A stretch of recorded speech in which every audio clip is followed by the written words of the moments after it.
बात ज़रा वादी कश्मीर के मटन डीलर्स की भी करते हैं, क्योंकि वो कहीं ना कहीं काफ़ी परेशान नज़र आ रहे हैं। उनका मानना है कि गुज़िश्ता सालों के दौरान जो उनका मसला है अभी तक वो जूं का तू है, अभी तक उस मसले को हल नहीं किया गया है।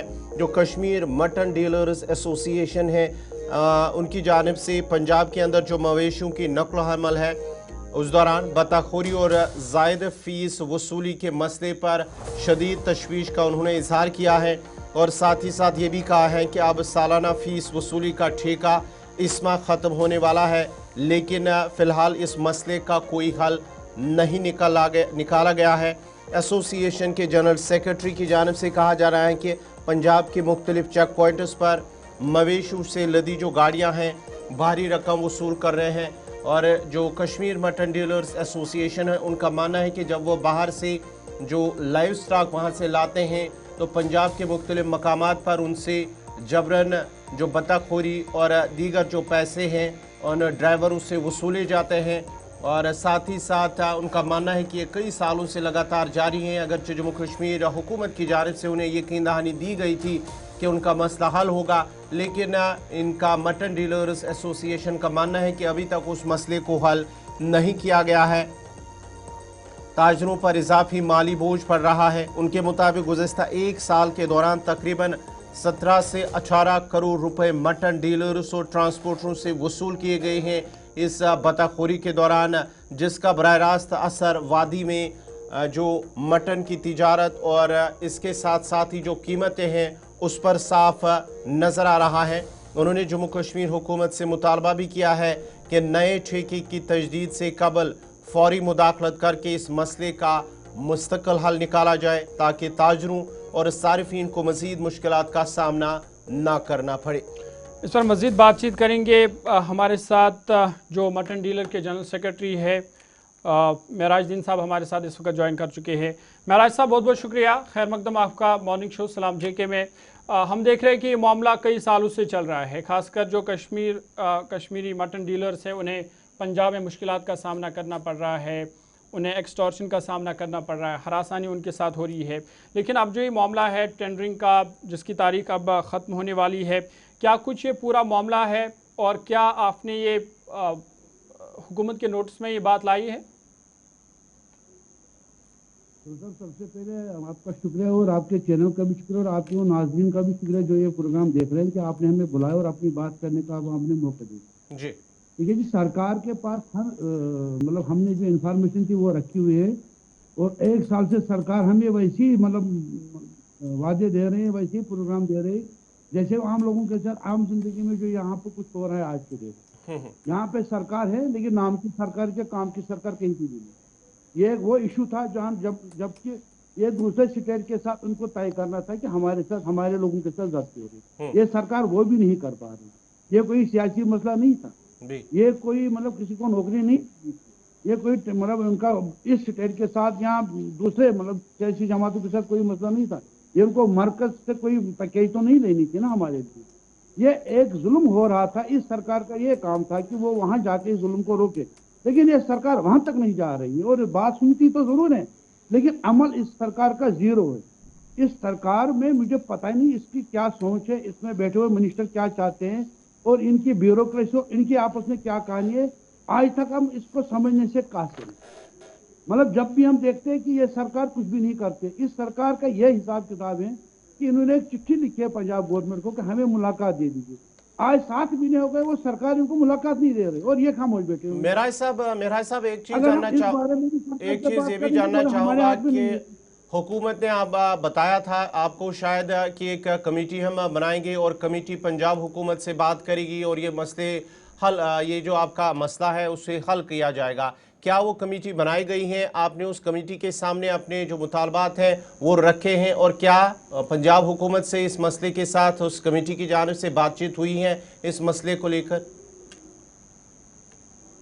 वो कमेटी उन्होंने अभी तक बनाई नहीं, लेकिन बोला तो जरूर है। मुझे लग रहा है कि शायद मतलब जो सरकार है इनके इलेक्शन मैनिफेस्टो में ये नहीं था, इसलिए उन्होंने नहीं बनाई, क्योंकि ये हर उस बात को मानेंगे ना जो इनके इलेक्शन मैनिफेस्टो में है। अब बदकिस्मती है कि इलेक्शन के टाइम में अगर पंजाब में हमारा मसला होता तो हम इनको इलेक्शन मैनिफेस्टो में इनके रख लेते ताकि आज ही हमारे मसले को हल कर लेते।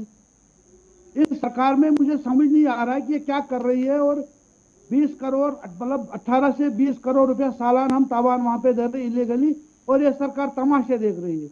ये इसको यहाँ के लोगों की फिक्र नहीं है। गोश्त में रोज बरोज इजाफा हो रहा है रेटों में, हो सकता है आगे और भी हो जाएगा, क्योंकि जब वहां हमें तावान पड़ेगा तो हम यहाँ इजाफा करते रहेंगे और उसकी वजह से लोग मुसीबत में पड़ जाएंगे और इस सरकार को कोई वास्ता नहीं है। और जब इनसे पूछेंगे ये बोलेंगे हमारे हाथ में नहीं है, हम क्या करेंगे, हम यूटी है।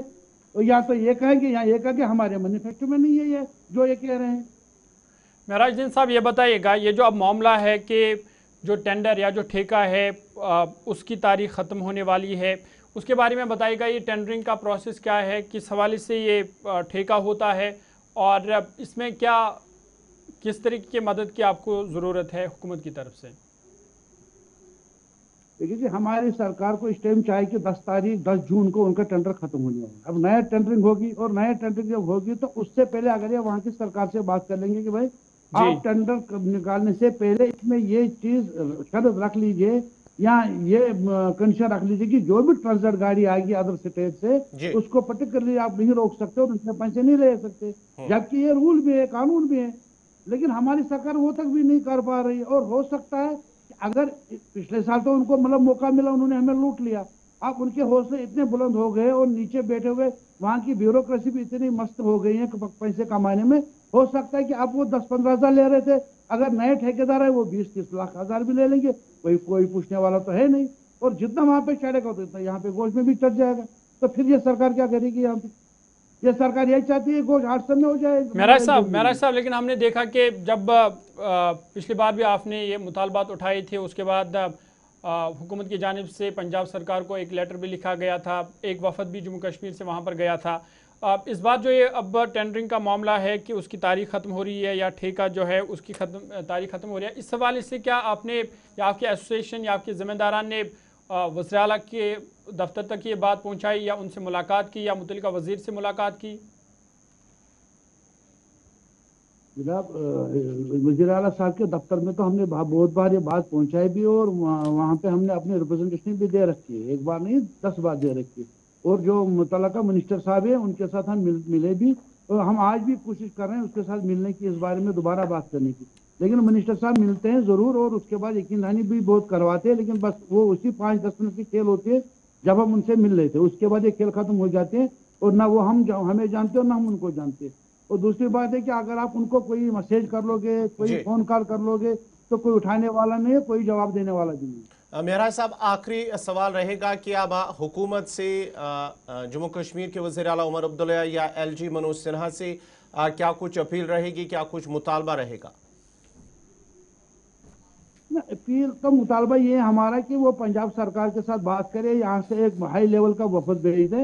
अभी उनके पास टाइम है कि वो वहाँ के गवर्नमेंट से मिले और उनसे ये कहे कि भाई ये जुल्म बंद कर दीजिए और इन लोगों को रोक लीजिए जो हमारे व्यापारियों को लूट रहे हैं।